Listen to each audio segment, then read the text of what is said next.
Саламатсыздарбы? 11 каналында 25-июнга карата аба ырайы менен таанышабыңыздар. Аны мен Гүлмер Кимбек кызы кененирээк айтып берем.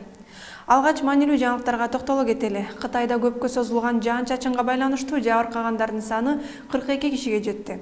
Дагы 25 киши белгисиз жоголууда. Эскерте кетели, 18-июндан бери жаап жаткан жаан-чачынга байланыштуу Кытайдын чыгыш жана түштүк батыш аймактарын суу каптап, 460 000 киши көчүрүлдү. Дагы 320 000 киши жардамга муктаж бойдон калууда. Кытайда этникалык кыргыздар жайгашкан Ак Суу жана Үрүмчү шаарлары жабыркаган жок. Бул жерлерде бүгүн жаан каттуу жааганы менен эртең күн чайыттай ачык болот.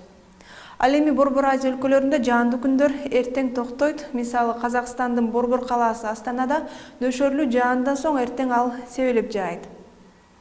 Ал эми Алматы шаарында болсо күн ачылып, абанын температурасы 26 градуска көтөрүлөт.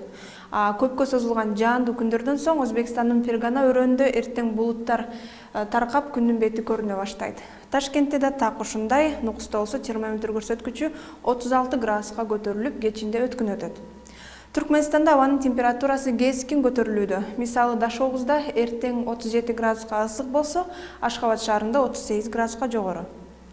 Тажикстанда да асман ачык болуп, аба ырайы жылуу болмокчу. Душанбеде 32 градуска жылуу, буга салыштырмалуу Хорок өрөөнүндө төмөн. Ходжент шаарында абанын температурасы 34 градусты түзөт. Кыргызстанда да күн ачыла баштайт. Жаан кээ бир аймактарда гана себелеп жаашы мүмкүн. Абанын температурасы дээрлик өзгөрбөйт. Көпчүлүк аймактарда 20-27 градус сакталат. Эскерте кетели, синоптиктер жай мезгили жаандуу болуп жаткандыгы менен алдыдагы июль жана август айлары Кыргызстанда өтө ысык болоорун айтышууда. Ошондуктан даяр туруңуздар. Ал эми биз аба ырайы менен сиздерди тааныштырып турабыз. Көрүшкөнчө.